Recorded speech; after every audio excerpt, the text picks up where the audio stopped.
During one of my past experiences, I took on the role of a direct care aide for Martha, a 65-year-old woman with developmental disabilities.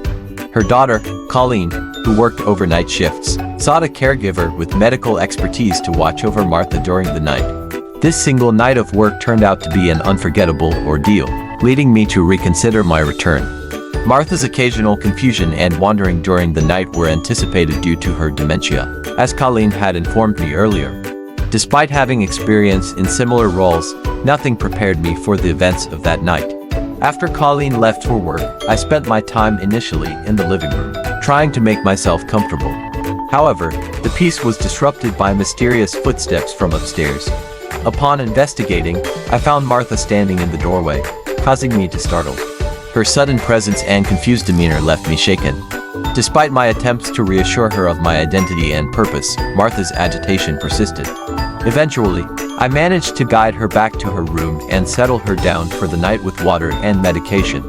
Later, I found myself abruptly awakened by the sound of repeated slamming from downstairs. Rushing to investigate, I encountered Martha in the kitchen, engrossed in a disturbing ritual of opening and closing the oven. The eerie scene heightened my sense of unease. Despite my efforts to calm her, Martha's behavior escalated, and she brandished a kitchen knife, posing a threat to both herself and me. Fearing for my safety, I made a quick escape from the house, prioritizing my well-being over further confrontation.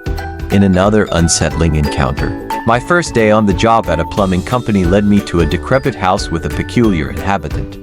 The man's unsettling demeanor and bizarre actions, including shutting off the water supply without explanation, raised red flags. As I attempted to address the plumbing issue, I became increasingly uncomfortable with the situation, especially upon hearing footsteps from upstairs. Sensing danger, I made a swift exit from the premises, later discovering that the house was abandoned. Similarly, during a pizza delivery, my colleagues and I stumbled upon an unsettling scenario involving an elderly man in a desolate house. His evasive behavior and the eerie emptiness of the house hinted at something sinister lurking beneath the surface.